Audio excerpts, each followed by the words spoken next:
as mine and consider me worth every minute of time to rescue a sinner like me.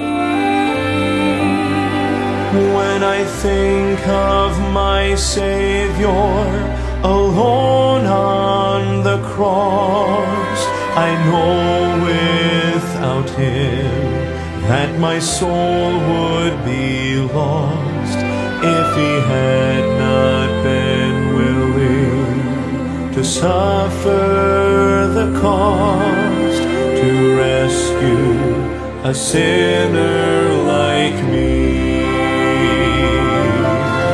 To rescue a sinner like me, Lord, to rescue a sinner like me.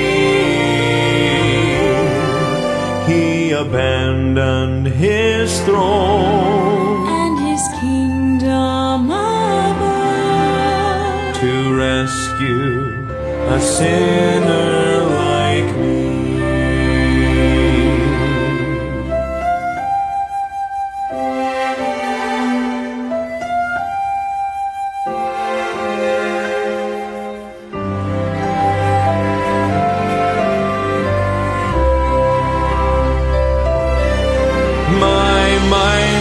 So limited, I cannot see the reason He died and arose just for me.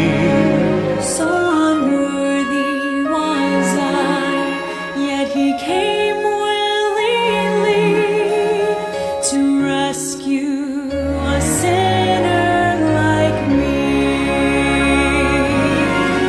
To rescue a sinner like me, Lord, to rescue a sinner like me.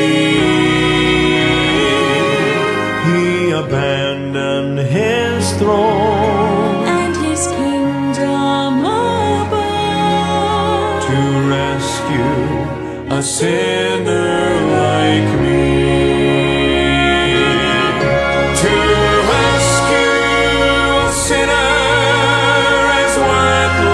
As I, and give me a reason to sing. It's so hard to believe, but it happened to me. Hallelujah to Jesus, my King.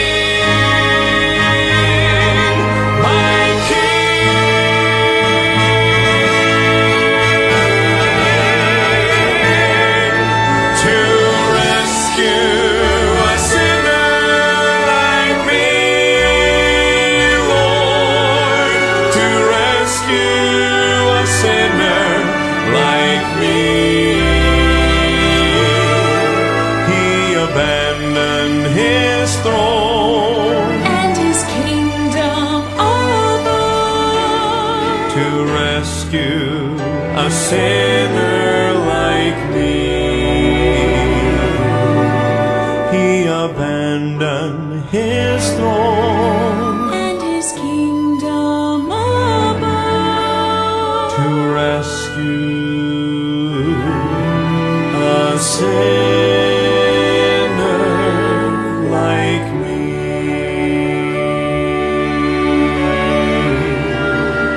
A sinner like me.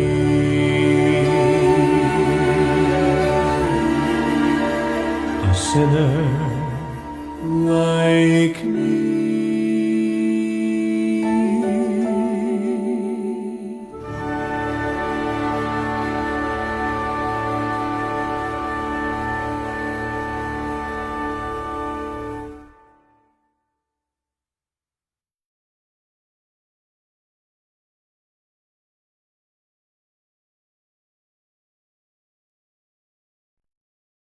Blessed morning to each everyone. Good morning, and praise God that we have another opportunity that we serve God today, and praise God that God gave us a good spirit.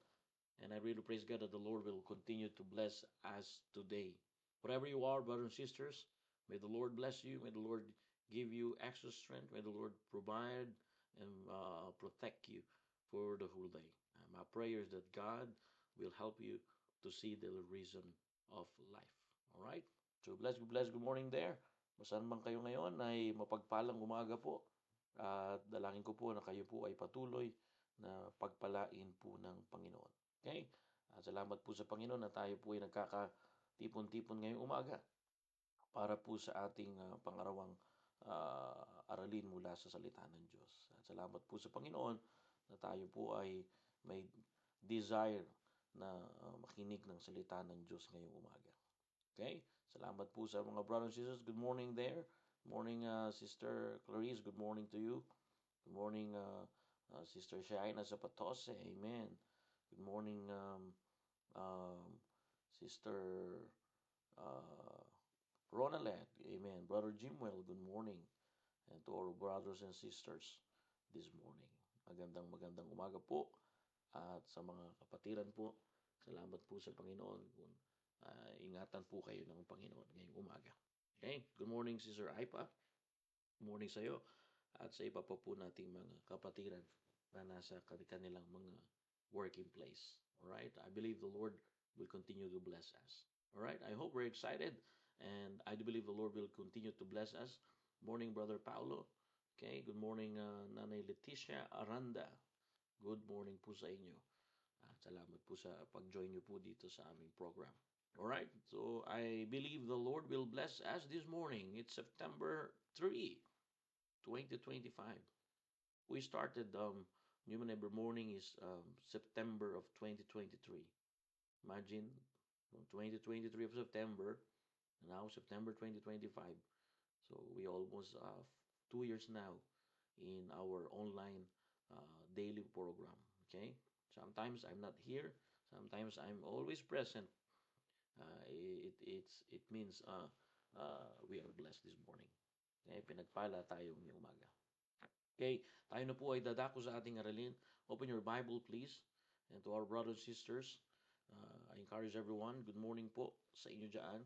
And I believe the Lord will bless us this morning. That's why every day I encourage you, instead of complaining attitude, complacent attitude, why not that this morning we have a sense of gratitude.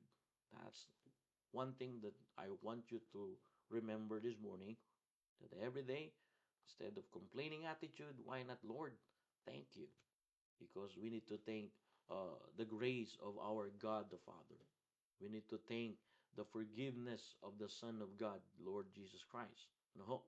And we need to thank the continuous refreshing and comforting, convincing and convinces of the Holy Spirit every day. Do not listen what the devil lies. God gave you another day. It means you have a good day. You know? Yan. See to it, our goal this morning is we have a good spirit. Okay? So I really thank God that He blessed us. He saved us. He forgets our yesterday and infuses us with new start and new beginning. Okay? Let's talk about developing a strong faith, episode 444, and still here in chapter of 2 Samuel, chapter number 10, and still in the life lesson or the lesson from David's life. Okay? Sige po, tayo po ay magbukas ng Biblia in 2 Samuel chapter number 10. Okay? Again, we will still continue our topic last Monday, how to avoid misinterpreting others. Ano ho? This is recorded in 2 Samuel chapter number 10, in verse number 1. The Bible says, "And it came to pass after this that the king of the children of Ammon died, and Hanun his son reigned in his stead." Verse number 2. "Then said David, I will show kindness." Okay? I will show kindness. You see the motive of David. You will find out here the reason of David, and his purpose. The Bible says David's desire is to help and to show kindness. That's his motive. Okay? Bible says, then said David, I will show kindness unto Hanun, the son of Nahash, as his father showed kindness unto me. And David sent to comfort him by the hand of his servants for his father. Okay? And David's servant came into the land of the children of Ammon. All right? So David sent his servant. David bring gifts, all right, for for funeral service, maybe during those times of the dad of Hanun, because the dad of Hanun and David have a good relationship. But in verse number 3, you will understand here how they misinterpret or they misunderstood David. What the Bible says here, sabi po ng Biblia, and the princes of the children of Ammon said unto Hanun, their lords, thinkest thou that David don't honor thy father? So you will see here the word thinkest thou. So the attack of Satan always when we misinterpret others is our understanding. Okay? When we lean on in our understanding, brethren, that's how the Bible says start misunderstood people or others. No ho. Pagka tayo po ay nagre-rely on, nagdidepende sa ating sariling pangunawa, diyan na po magsisimula, mga kapatid, yung paggulo ng kaisipan natin. Ano ho? Kaya nga, babantayan po natin yan at ang salita ng Diyos ay nagpapakita kung paano natin maiiwasan po yan. Sabi ng Bible, sabi ng mga princesses and one of the paranoid advisors of David, thinkest thou that David don't honor thy father? That he had sent comforters unto thee? Mo, may question mark yan eh. Di ba? Andyan po sa screen. Okay? Andyan po yan. Ano sabi ng Biblia? Tinan niyo po yung negative thoughts na nila rito. You will see here the negative thoughts of in their minds of these paranoid advisors. Do not listen to those paranoid advisors. Let me tell you this. They give you counsel of fear. Huwag kayong makikinig sa isang counsel na lagi kang tinatakot.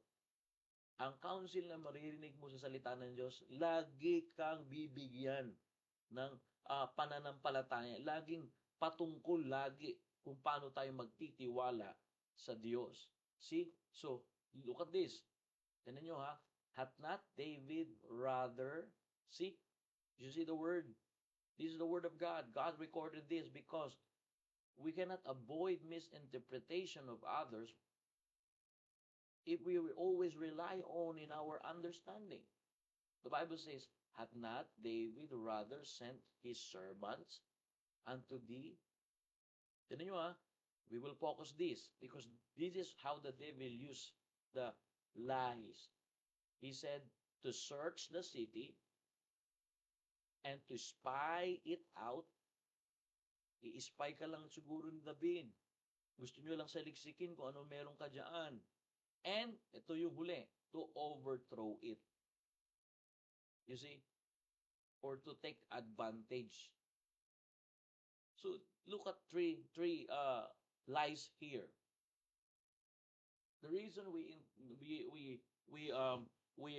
what you call this misinterpret others because, brethren, of three lies of the devil. Do not listen what the devil lies. Are you there, amen? Hello, good morning po sa inyo dyan. Nandiyan na po ba kayo? Hello? Meron ka na kaya kausap dito? Kasi, pakikita nyo po dyan. Okay? Ano po sabi ng Bible? Sabi po dyan, alright? Hath not David rather sent his servant unto thee to search, what the Bible says, the city? Okay? That's number one lie. And to spy you? Oh. Ano nyo yan? Kaya pag ganyan ang mga kapatid, dapat maingat tayo diyan. Pagka nakarinig tayo ng ganyan, magsimula na tayo mag-pray. Kasi hindi natin 'yan puwedeng ano, kaya maraming mga umaalis sa church natin kasi marami ding nakikinig sa kasinungalingan ng diablo, okay? This morning we will talk about this, brethren, because the point purpose here, brethren, is to understand how to uh, avoid misunderstanding others, and how not only avoid misinterpreting others, but avoid what the devil lies. All right, the Bible teaches us this morning, and I do believe the Lord will help us po at pagpapalain po ngayon tayo. Let us pray. Dear God, Father in heaven, we come to you in prayer. Bless these holy words. And I pray, Lord, I can help your people as I pass your information to your people. Lord, please uh, remove the bad impression of each other. Instead of fooling each other, why we learn how to carrying one another instead of interpreting others. Why not to love one another and be kind one another? And I do believe, Lord, you will help us this morning. Please, tulungan niyo po kami. Bigyan niyo po kami ng katalinuhan mula sa inyong salita. Sa ganang amin, Panginoon, wala kami magagawa.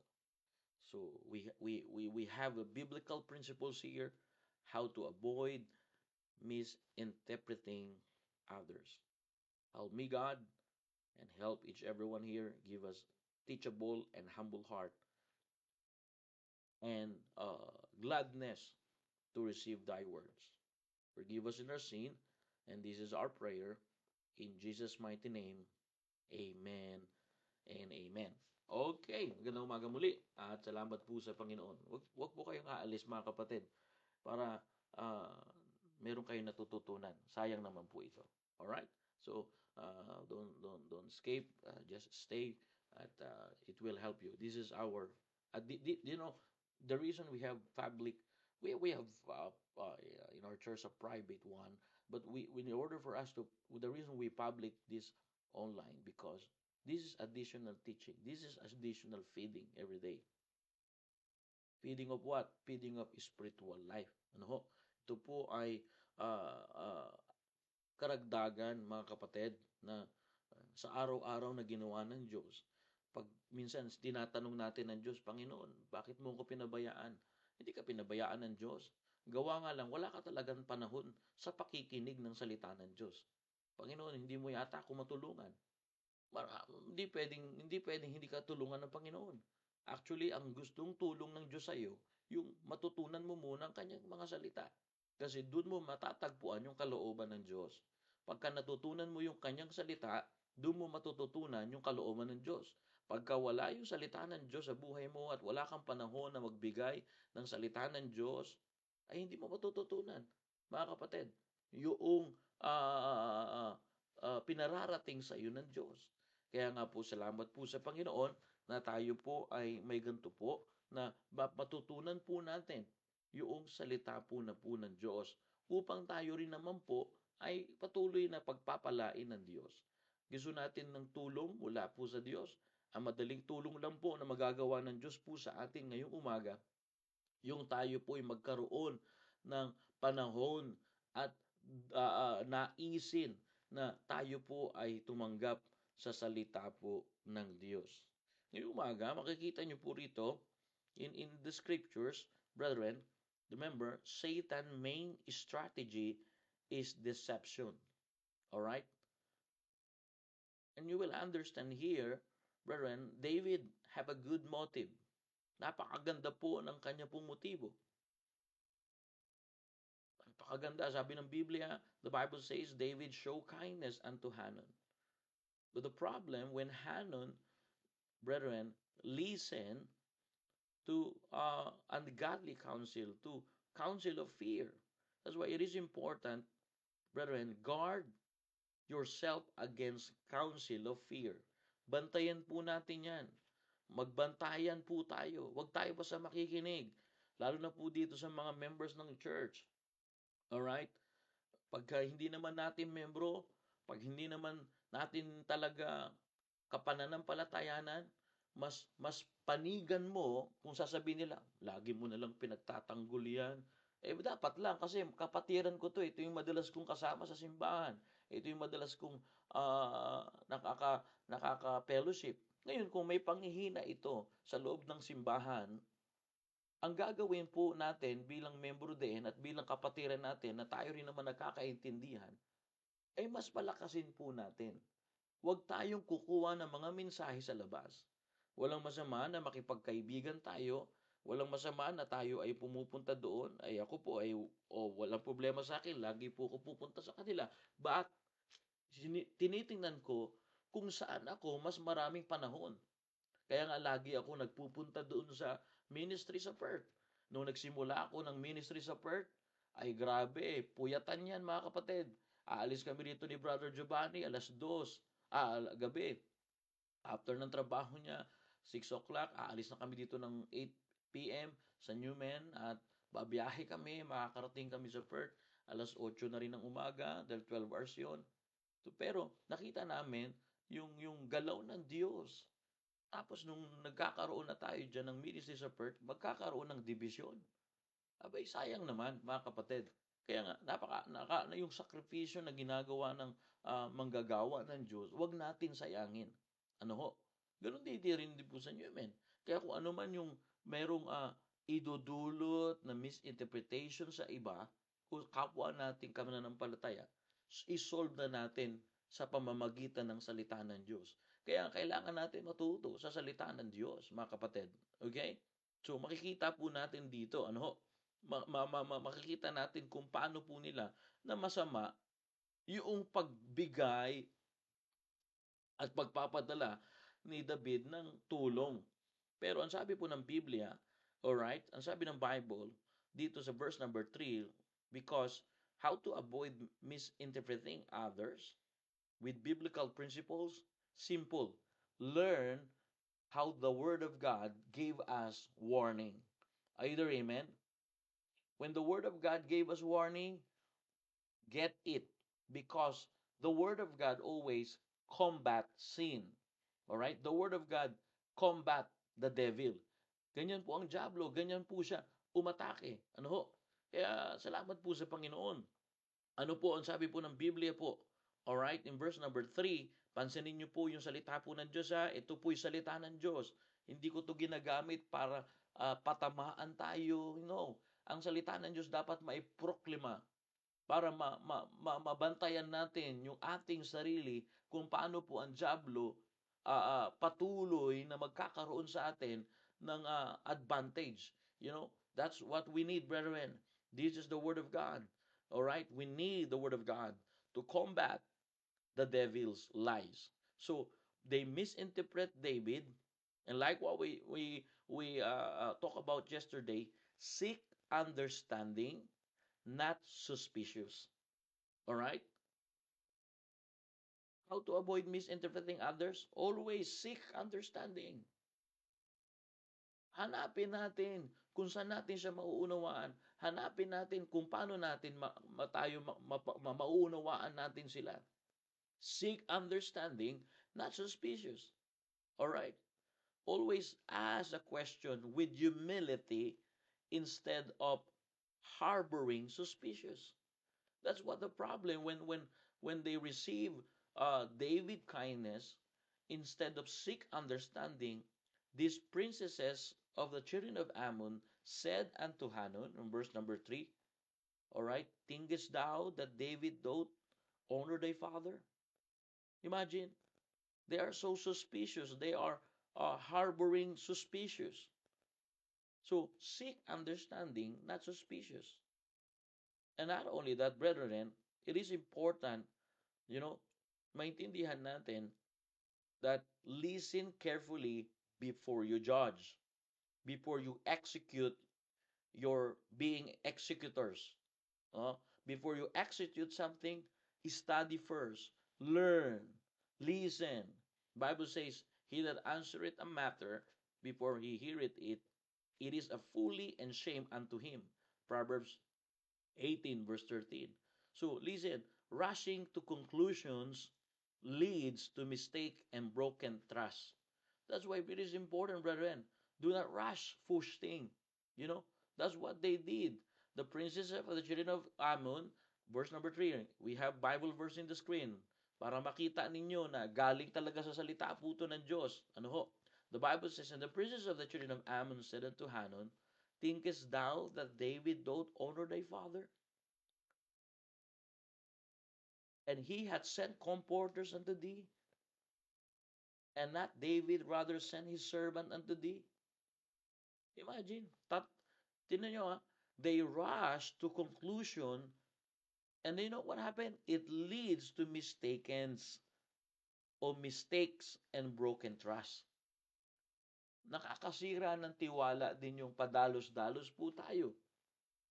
Nakakasira din po yung palapatol tayo. Pagka may narinig tayo, boom, patulan agad. Pagka meron tayo nakitang nahihirapan, intindihin natin po siya, unawain natin siya.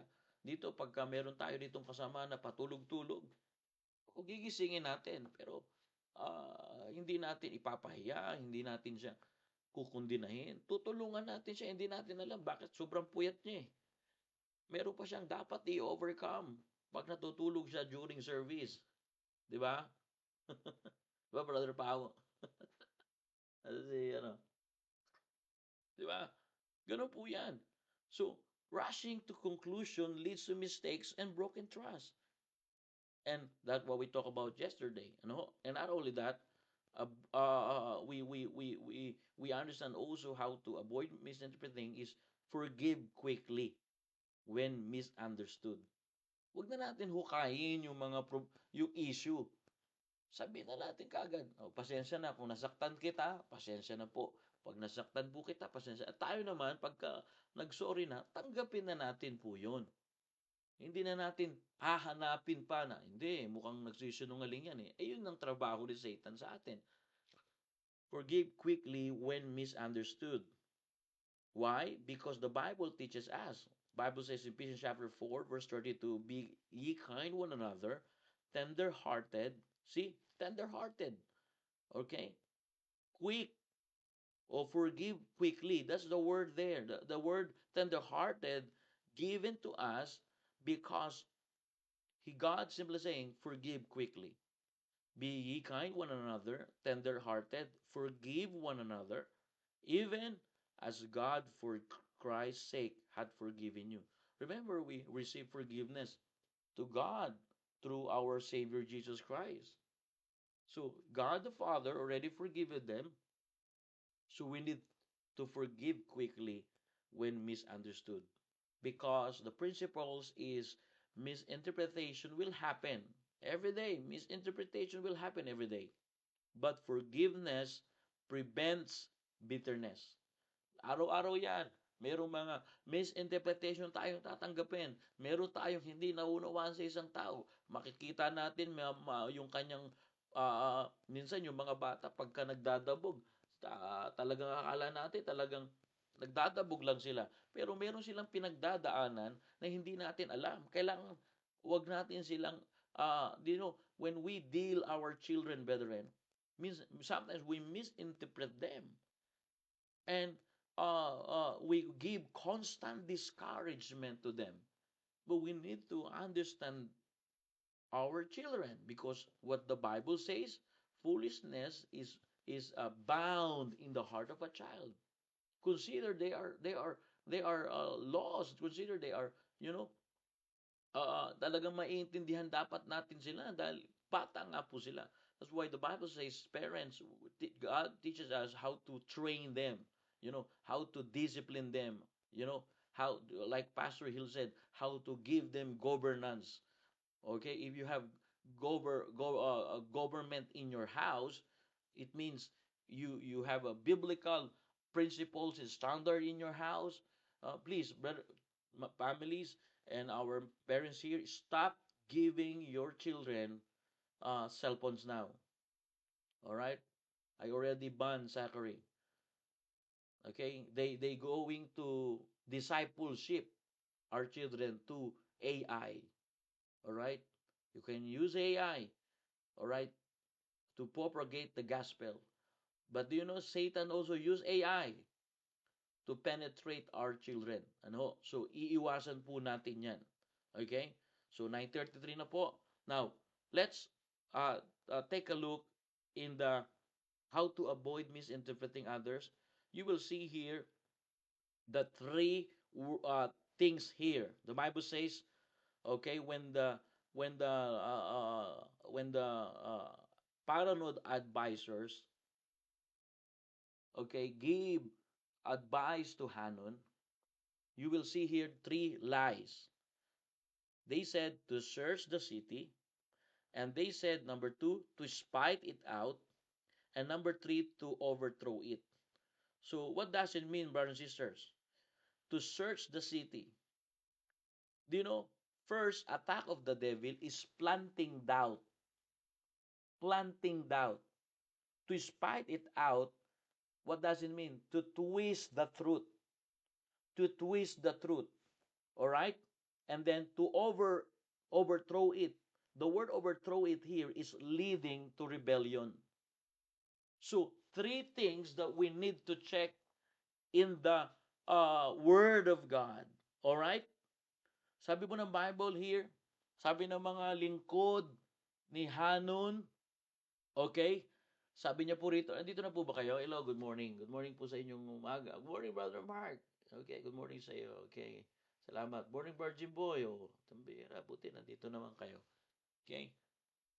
Wala pa, di ko na nakikita si Brother Nimuel, tsaka si Brother Dave dito. Medyo talagang busy po talaga po sila. Ano? Tsaka si Brother Dave. Tatag na lang natin para pwede na lang ma-replay. Alright? Pakisabi na lang, Brother Jimboy, i-replay nila ito. Dahil ito ang gusto ko pong. Tsaka sila, nandito pa si Brother Mike Iwenyo's family. Sister Lady Lee. Brother Ron, wala din, ano? Mga busy. Pero, sige, ano natin ito. I-replay nyo na lang, ha? Kasi napaka-busy nyo po. Alright? So, tingnan natin ito, mga kapatid. Because, let me tell you this. Sometimes how to avoid misinterpreting others. Not only because of us, but because of our ultimate enemy. Who is our enemy? Satan. But praise God, there's a word of God that teaches us. Sabi ng Bible, the princess said, alright, hath not David rather sent his servants unto thee? Number one, to search the city. Number two, and to spy it out. Number three, and to over it.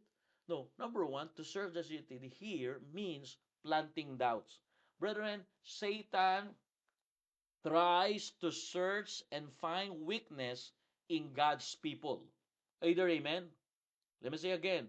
Satan tries to search and find weakness in God's people. Mga kapatid, dito sa ating kapatiran sa Newman tsaka sa Perth, okay, ako po ay responsible sa inyo. Nung sinimulan ko yung ministry dito sa Newman, ako po ay responsible. Nung sinimulan ko yung ministry sa Perth, responsibility po ako. Responsible ako sa inyo at gusto ko pong sabihin sa inyo, huwag sana yung Newman tsaka Perth ay maghahanapan ng mali or maghahanapan ng weaknesses. Kasi sa Diablo yan. Para po ang Newman and Perth, kasi magse-celebrate tayo ng anniversary sa Perth. Ang mga Newman ay nag-iimbita na rin ng mga kakilala nila sa Perth na pupunta dyan sa first anniversary. At salamat naman, nakausap ko yung mga kapatiran sa Perth na meron na silang mga na-invite din sa ating parating na anniversary. Pero alam niyo ang gagawin ng Satan bago mag-anniversary tayo? Ano po? Magso-search siya ng kahinaan sa atin. Hello? And the three lies of Satan here that recorded in the Bible, when the princesses told to Hanun and gave ungodly advices to King Hanun about David kindness, they said to search the city, which is when we understand here, Satan always planting doubts in God's people. Satan always search and find weakness in God's people. That's why what the Bible says in 1 Peter chapter 5 verse number 8, be sober, Be vigilant. Amen? Maging vigilante tayo. Maging maingat tayo. Kaya mga kapatid, salamat tayo may nagpapastor sa inyo kasi bago tayo magdesisyon dito sa ating simbahan, humihingi talaga tayo ng discernment. Humihingi tayo talaga ng karunungan sa Diyos kung ito po ba ay tunay na plano ng Diyos at kalooban ng Diyos. Walang masamang motibo si David. Ang motibo niya, pagkaisahin, magkaisa. Pero itong mga princesses ni Hanon, naglalagay ng duda sa kanilang isipan. Mga kapatid, pag meron tayong hindi pagkakaintindihan at may naglalagay ng duda sa isipan mo, i-cast out mo na yan, palayasin mo na yan, hindi po yan sa Diyos. You see here, the Bible says, and they said, and David servant, they said to Hanun, all right, they said, thinkest thou that David don't honor thy father? Hath not David, rather sent his servant unto thee to search the city? What does it mean, brethren? The word search city here can apply planting doubts. Do you know what the devil lies? He planting doubts in your mind. He planting doubts in your heart. Ito ba yung simbahan ko? Bakit ganito yung simbahan ko? Kung ano pa yung simbahan ko, dito pa ako nasasaktan. Sa diablo yan, mga kapatid. Mga kapatid, alalahanin nyo, nandito tayo sa simbahan na hindi pa tayo okay. Kaya nga developing. This church, brethren, is institution of God how to develop you inside and out. Ang purpose ng church is to develop you inside and out. Through the Word of God, through the Holy Spirit of God. That's why, brethren, be sober. 1 Peter chapter 5, verse number 8. Be sober, be vigilant, because your adversary, the devil. See, our enemy, the devil. And the Bible says, as a roaring lion, walking about, seeking whom he may devour. Our enemy, brethren, is always, brethren, search and find weak point or weaknesses in God's people. Is that in the Bible? It is. The Bible says, thinkest thou that David doth honor thy father? Hath not David rather sent his servant unto thee to search the city? What the application here, brethren? The words to search the city, when they said to search the city, they planting doubt to Hanon. Naglalagay ngayon sila ng duda. Kaya nga pagka may nagsasabi sa akin, kunyari sa Perth, may nagsasabi sa akin, diyan sa Perth, may nagsasabi, Pastor, ito po yung ganito po sila. Mga kapatid, kasalamat naman tinatawag niyo akong pastor kasi nga naman, pinapastoran ko kayo. Pag sinabing pastor, may pinapastoran na tao. Alright? So ngayon, sabi niyo, ito po kasi siya, ganito po kasi siya. O, ganito yan, Brad. Naipag-pray mo na ba siya? Hindi po kasi talaga eh. Sabi ko naman sa kapatiran sa Perth, ano gusto mong gawin natin? Pukpukin natin sa ulo. Di ba? Hindi maganda, di ba, mga kapatid? Pagka nanatili ka dyan, if you stay there, brethren, the devil, alright, try to planting doubts in your mind. If you stay there, brethren, for sure, he can mislead you. And he can mislead you to misinterpreting others. And in order to avoid that, brethren, when the devil try, or Satan tried to search and find weaknesses in God's people, God, brethren, simply saying here, learn to trust His Word. Amen? Mas patuloy natin pagkatiwalaan ang salita ng Diyos.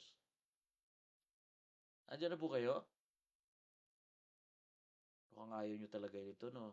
Gusto nyo ba ito? Iniisa-isa lang natin, inimay-may natin ng Word of God para mapakinabangan natin sa araw-araw. Kaya sabi po ng Biblia, tignan nyo, what Genesis chapter 3 verse 1. When the serpent talked to Abe, remember that in book of Genesis, you will see Satan use the word of God. He said in Genesis chapter 3 verse 1, "Yeah, had God said?" So he planting doubts. Naglalagay siya ng duda. Naglalagay siya ng duda. Tignan nyo, pagka naglalagay siya ng duda, na hindi ka pa talaga pinatawad niyan. Hindi ka pinatawad niyan. Ako, hindi ano yan, hindi talaga faithful yan. Kay Satanas yan. Sa diablo yan. Hindi, ano talaga yung ano nyo dyan, hindi talaga yan tama. Hindi nga sa Diyos yan, mga kapatid. For example, ako, okay, kahit pa paano, medyo dumadami kayo rito sa Newman. Kung kayo lahat, pinagdududahan ko na lang lahat. Paano ako makakapaglingkod sa inyo? Paano ako gigising ng umagang-umaga, aralin ang salita ng Diyos, tapos mag-online dito, mag-aaral sa salita ng Diyos, tapos maya-maya bibisitahin kayo, ipag-praise, maya-maya meron tayong gawain. Hindi ko kayang gawin yan, mga kapatid, kung pinagdududahan ko rin kayo na ito bang mga taong ito ay talagang kasama ko sa gawain. Mga kapatid, pag ganyan po ang lahat ng isip natin, hindi tayo lalago. Hindi lang sa numbers, kundi sa ating relasyon sa Diyos. Kaya makikita natin dito that you will see and you will notice here how the princesses and lords of Hanon planting doubt to Hanon. Imagine, David sent his servant to give them kindness. But what they interpret to David, they misinterpreting David. And look at their words. Look at the way they talk to Hanon. They planting doubt. And brethren, the reason the word of God is here so that we learn to apply the word of God and how to avoid Satan lies. How to avoid Satan try to search and find weaknesses in God's people. In each everyone. That's why the Bible says, be sober. Mapapagbantay ka. Be vigilant. Bantay tayo, bantayan. Hindi bantayan ng kasalanan, kundi magbantay tayo. Ano ba itong binibigay sa akin ni Satan na pagdududa sa puso ko, sa kapwa ko? Mga kapatid, kung dumarating na yung pagdududa sa kapwa mo, tatandaan mo, Diyos pa rin ang may kontrol. Ang problema kasi, pagka nilagyan tayo ng pagdududa sa isipan natin, ang gusto natin, tayo pa rin ang makontrol. At tayo pa rin ang mag-control sa problema. Let me tell this, the problem when Satan planted doubts in our heart, we wanted what we wanted. Instead, depending in the works of the Holy Spirit in our lives, we wanted. Gusto pa rin natin ang nasusunod. Hello, brothers and sisters in Newman and Perth. And praise God, we have the Word of God. So, you see the word here, the search the city. They said to Hanan, David is going to search the city. Which is David, in his palace, he thought that He gave comforts in the funeral service of the dad of Hanun, but behind of the back of David, they talk him back, David. And what the Bible says. Tinan nyo verse 3. Thinkest thou that David don't honor thy father? That he had sent comforters unto thee? Hath not David rather sent his servant unto thee to search the city? Which when we apply this, brethren, Satan planting doubts. When Satan planting doubts in your mind, that's the time. That's an immediate invitation to pray. Amen? Pag may pagdududa na, mas ilapit mo sa Diyos. Kasi yung Diyos naman nakakaalam. At dun pa rin tayo sa kalooban po ng Diyos. Number 2, what the princesses and lords of, or paranoid advisors of Hanun here, they said, not only to search the city, but they said to spy it out. Alright?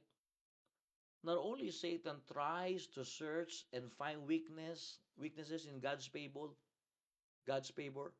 but Satan spies on God's people to exploit opportunities. What does it mean? Spy it out, we can apply it just like twisting the truth. Twisting the truth. Do you know Satan always twisting the truth? He never speak truth. Do not forget that, brethren. Ang diablo ay kailanman hindi nagsasalita ng katotohanan. Ang diablo lagi niyang itutuwis ang katotohanan. Hello? Ang diablo lagi kaya nga kailangan mong matuto sa salita ng Diyos.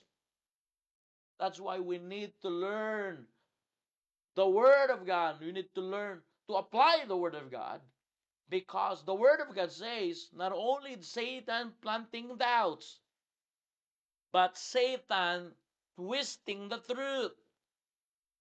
You see here, the princesses and lords said to Hanun, David going to search the city. David going to spy the city. We don't have that kind of motives and purpose. But the devil twisted. He said here, all right, is that David giving comforts or spying you? Is that in the Bible, mga kapatid? Nasa Biblia. Sabi ng mga kasama ni Hanun, mga paranoid na advisor ni Hanun. Iwas kayo sa mga paranoid na advisor. Magpapadala ba talaga siya ng comfort sa'yo or ini-spy ka lang talaga niya? Oh. Yan ba talagang brother mo? Kino-comfort ka talaga niyan? Or iniimbestigahan ka lang niya? Kaya nga pagka nakakarinig ako na hinuhuli ko po siya eh. Bakit mo kailangan hulihin? Of faith yan. Huwag mo siyang hulihin. Ang gawin mo, ipag-pray mo. Mapamananampalataya mo yan, o makapatiran mo yan, o hindi mo kapatiran, or kaano-ano mo man siya, o hindi mo kaano-ano. Ba't mo hulihin? May ka lang, relax. Antayin mo ang Panginoon kumilos.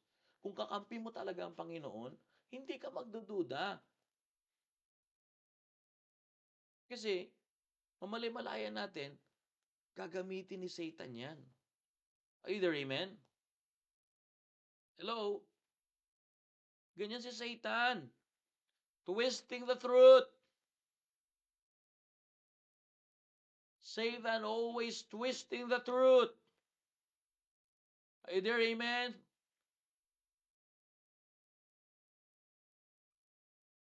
Not only planting doubts, hindi lang siya nagtatanim sa isip natin, Satan not only try to search and find weakness in God's people and planting doubts in our minds.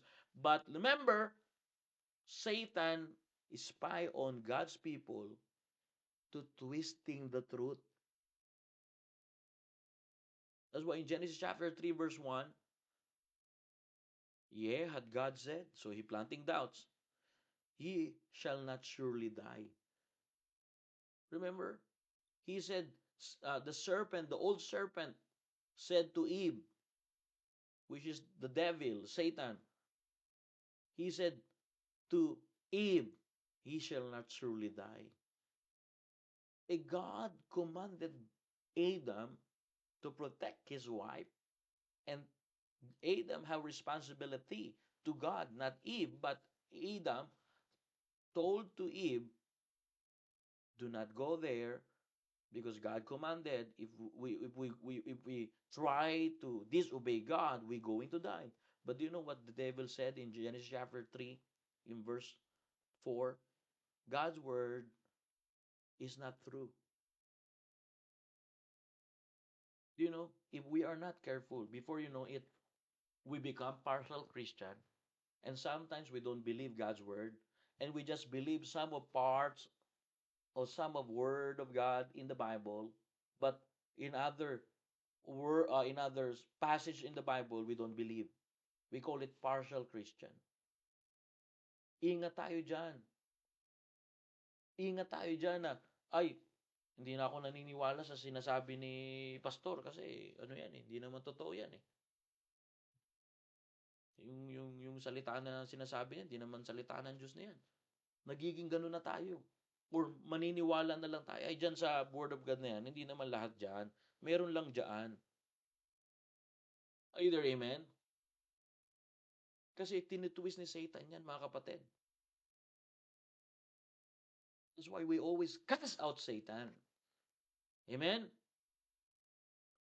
Satan not only planting doubts, but twisting the truth. He always twisting the truth from the Word of God. Either amen? Ganyan ang trabaho ni Satan, mga kapatid. Kaya pagka ikaw ngayon ay hindi na naniniwala sa salita ng Diyos at meron ka na lang pinipili mula sa salita ng Diyos kasi ayaw natin makorektahan, ayaw natin ma-rebuke. Ganyan na ang Diablo. Tumatrabaho na siya. Tinitwist niya na yung katotohanan. Amen. Memorizing verses help us counter lies with truth. Sabi ni wife, when our doubt causes us to distrust God, we can be sure the enemy is at work. That's right. Tatrabahuin talaga tayo ni Satan. Ang trabaho niya, i-twist ang truth, baliktarin ang katotohanan. Ay wala ka talaga makikitang katotohanan kay Satanas. Lahat ng sasabihin niya, laging may pagsisinungaling. Lahat ng sasabihin niya, laging papunta sa kasinungalingan. Kaya nga dito sa church, maingat ako dyan. Kapag may nagsasabi sa akin, pinagpipray ko yan, niluluhod ko po yan sa Diyos. Na ito bang sinabi ng aking kapatiran ay makakatulong sa isang sinasabihan niya? Or dapat magkausundo na sila kasi ang Diablo patuloy na sisirain sila. Akala nyo pagka hindi nyo sinawata si Satanas sa pagmamali niya ng katotohanan ng salita ng Diyos. Pag hindi mo na pinaniwalaan kung anong salita ng Diyos or hindi ka na nagpapakorek ng salita ng Diyos, yan na yan. Mas pinapanigan natin yung pagtitwist ng katotohanan. Lahat tayo rito mga kapatid. Mga kapatid, ito po ay how to avoid misinterpreting others, but also how to avoid Satan lies. And you know, Satan twisted the truth. Imagine, they said to Hanun, okay, he that sent comforters unto thee, David sent comforters or to search the city or to spy the city. to search the city and to spy the city. They twisting the truth. You see? And this is old method of Satan. Like what he said in Genesis chapter 1. He said, Ye hath God said,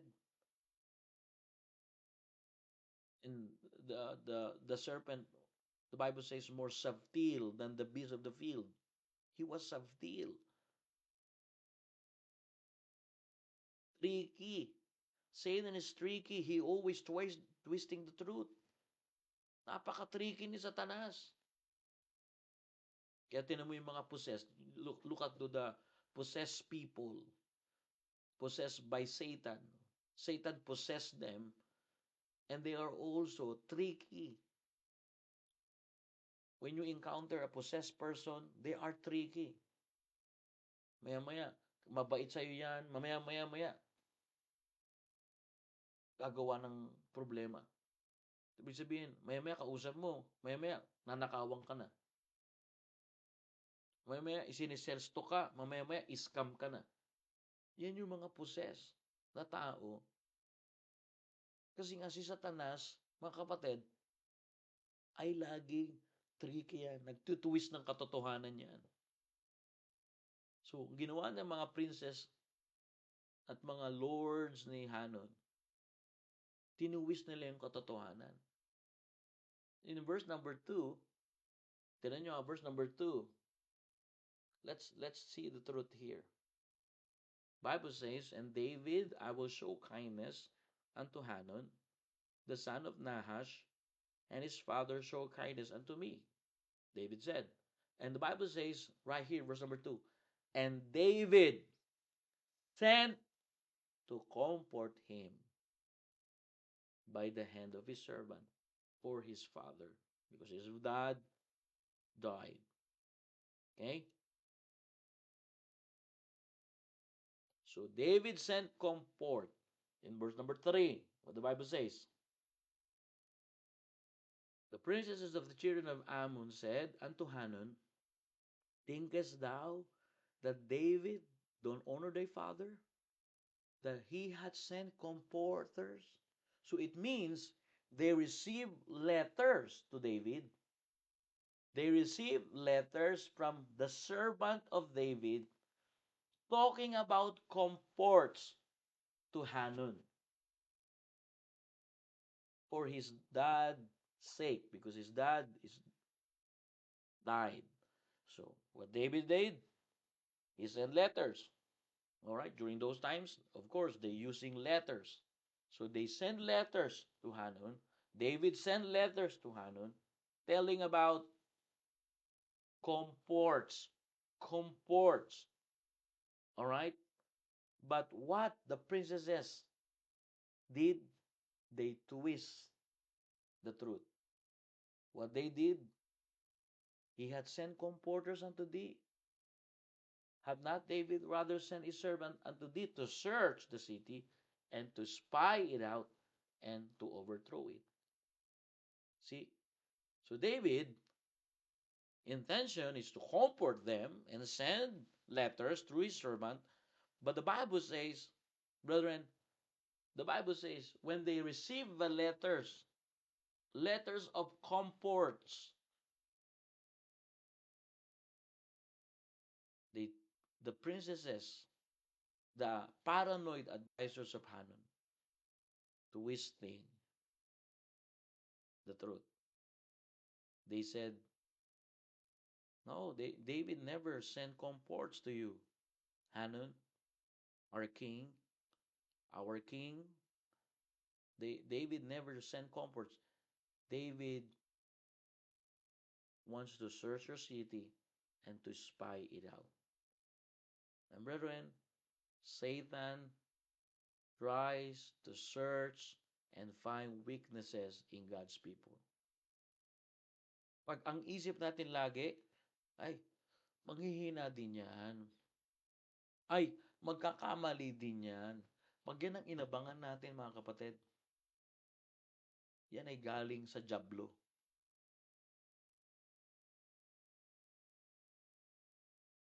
Pag ang katotohanan ng salita ng Diyos ay hindi na natin pinaniniwalaan at binabaliktad na natin yung katotohanan. Galing po sa dyablo po yan. Number 3, to overthrow it. So what does it mean?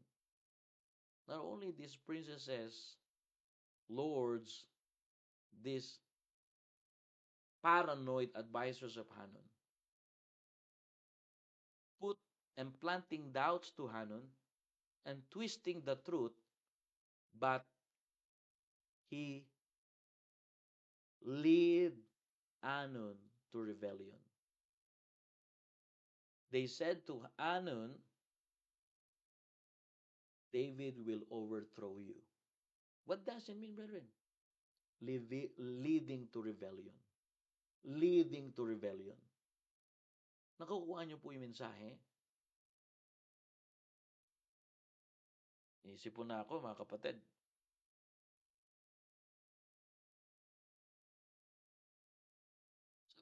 Sabi ng mga advisor ni Hanon, hindi nagbigay si David ng comfort sa'yo. Sinesearch niya yung city mo. So nagpa-plant sila ng doubt. Sabi pa niya dyan, ini-spy nila, minomonitor ka ni David. Tinutwist nila yung katotohanan. Ang katotohanan ay nagpadala lang naman si David ng comfort letter. At ito po, ang sabi pa nila, i-overthrow ka niya. So, ang gusto nila ngayon, mag-rebelde na sila kay David. Mag-rebellion. Brethren, listen to this. That's the 3 lies of Satan. Planting doubts, twisting the truth, and not only that, to overthrow it. The word overthrow it here can apply leading to rebellion. They encourage Hanon to rebel, start rebelling. And brethren, once he has deceived, Satan aims to overthrow your faith. That's why the Bible says, John chapter 10, verse number 10, the thief cometh not but for to steal and to kill and to destroy, which means to overthrow your faith. Satan aims to overthrow your faith. Satan aims to overthrow you so that you can start rebellion. Either amen? Dito sa simbahan natin sa New Amen, yan ang gusto ni Satan. Mag-start tayo magrebelde. I've been there, to be honest with you, but that's what the devil lies. Ayoko na mangyari sa inyo na naniniwala rin tayo sa kasinungalingan ni Satanas. Kaya sabi ko kay Satanas, loko ka, Satanas ka. Maglilingkod ako sa Diyos at mananalangin ako na gamitin akong mangangaral ng Diyos para i-combat kita. Marami kang sinirang marriages, marami kang sinirang mag-asawa. Dahil yung asawang babae nagrebelde sa kanyang asawang lalaki. Bakit? Kasi una mo nang gagawin ng Satan, yung asawang lalaki maglalagay ng doubt sa kanyang puso. Yung asawang lalaki maglalagay ng kasinungalingan. Yung asawang lalaki lalagay niya ng iisipan niya na yung asawa niya babae nagre-rebelde at hindi nagpapasako. At mapapansin ninyo, ganun niya na po sirain. That's why the Bible says, John chapter number 10, verse 10, this from the word of the Lord Jesus Christ, the thief cometh not, but for to steal, and to kill, and to destroy. But Jesus said, I am come, okay, to give you life, and life abundantly. So Satan's strategy is always same. Search for weakness, spy and to twist the truth, and overthrow by leading into rebellion or leading into sin. So brothers and sisters, if you believe in God, if you are a believer this morning, the Bible says Resist the devil, and he will flee from you. James chapter 4, verse 7. Resist Satan, and he will flee from you. The believer's victory in Christ, because the devil is already defeated, and you can resist the devil. We cast out you, Satan. Palalayasin natin ang Diablo. Hindi natin siya dapat entertain. Hindi dapat natin siya, pagka nagtatanim na siya ng duda sa puso't isipan mo, palayasin mo na. Pag medyo hindi mo na sinusunod at pinaniniwalaan yung katotohanan ng salita ng Diyos, galing yan sa Diablo, palayasin mo na. Kapag ka nag-i-start ka nang magrebelde at papunta na sa pagkaalipin sa'yo ng kasalanan, palayasin mo na. Brethren, the Bible make it clear. Satan tried to search and find weaknesses in God's people. Satan spy on God's people to exploit opportunities to destroy God's people. And once he has deceived you, Satan's aim is to overthrow your faith. And that's what happened here. When Anon received the counsel of fear to his princesses and lords, in verse number 4, Anon took David's servant, basahin po natin, and shaved off one of half of their birds, and cut off their garments in the middle, even their buttocks, and sent them away. So Hanun was deceived because he don't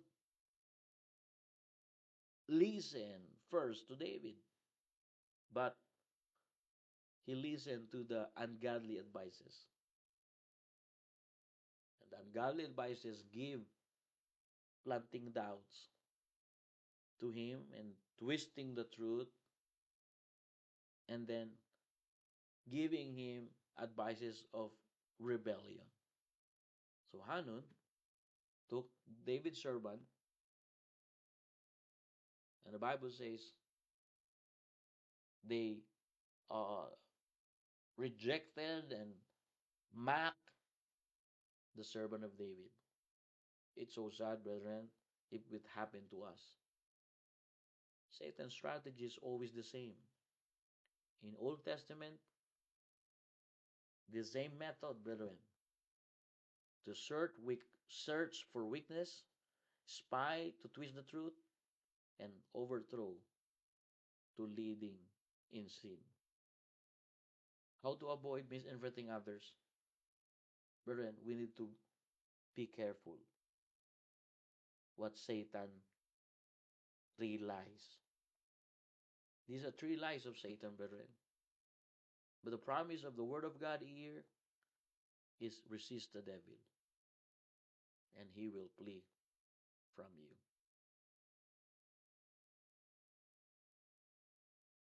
Let's pray. Dear God, Father in heaven, we honor you. We glorify your name. We magnify your words. Please, anything that the devil try to planting doubts in our minds, we need to guard our heart. We need to be sober, be vigilant, because our adversary, the devil, as a roaring lion, walking about seeking whom he may devour. The devil is a thief, and his main objective is to steal and to kill and destroy the people of God. Destroy all the people. Satan aims to overthrow our faith, O God. Satan twists the truth of you, O God. But thank you, O God. We are victorious. Because Satan is already defeated in the cross of Calvary. And through your blood that shed in the cross of Calvary, we are protected, we are preserved, and we can resist the devil And your word said, He will flee from us. I pray that if the devil try to planting doubts, to misinterpreting others, this morning, we cast out you, Satan, in the name, the blood of Jesus. You're not welcome in our heart. You're not welcome in our thoughts. Please speak to your people. Lord, Holy Spirit of God, give us gladness, teachable, and humble heart to receive the truth from your words. Thank you, O God, for this morning. Thank you for your word. You teach me, you teach everyone this morning. And we promise we will learn to how to apply it, and we promise we will bring back the glory, for thou art worthy to receive.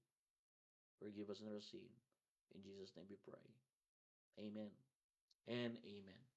Alright, so salamat sa Panginoon, mga kapatid, at tuloy-tuloy po tayo. We have preparation to our brothers and sisters in Newman. Always pray for one another and encourage our family friends to join in our first anniversary in Perth. Meron po tayo dyan sa Perth. May mga kaibigan tayo. Dito tayo sa Newman, may mga kaibigan tayo dyan sa Perth. I-encourage natin sila. Ang purpose niyan, mapalapit natin sila sa Panginoon. Okay? At dito naman sa brothers and sisters in Perth, tayo rin po ay makapagpatuloy sa gawain ng Panginoon. Okay? So I hope meron na po tayong mga salita ng Diyos kung paano natin iiwasan si Satanas. Pagpatuloy siya nagbibigay ng duda, mas maiging mananalangin na tayo. Pagpatuloy siya nagbibigay ng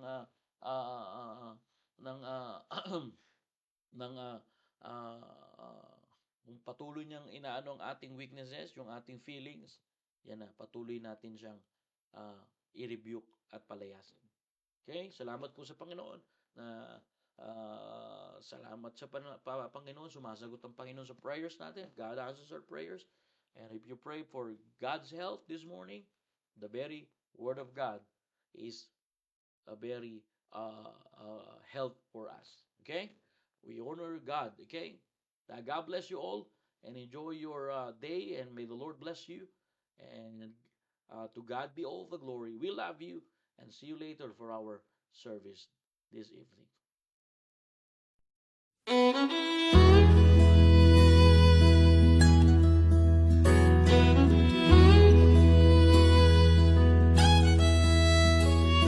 The preacher got up and said, "Stand to your feet. We'll start with a prayer. If you have a need, let it be heard, saints, let it be known. We're all a family, you're not alone." And that's when he saw her at the back of the church. Her silence and sadness cried out to her. The kind shepherd knew just what to say. I need to know before we pray. An unspoken request. Does anybody have one here tonight? Did you come with a burden you can share? A need in your life? Just lift up your hand to the one who can give you rest. Child, have no fear, Our God can hear an unspoken request.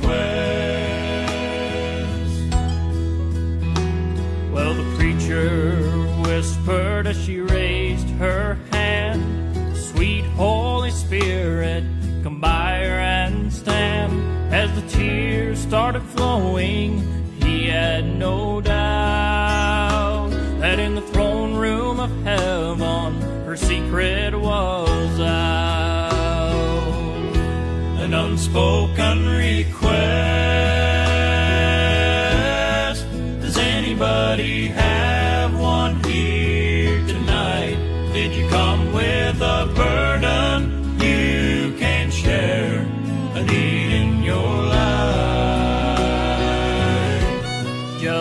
lift up your hand to the one who can give you rest. Child, have no fear, Our God can hear an unspoken request.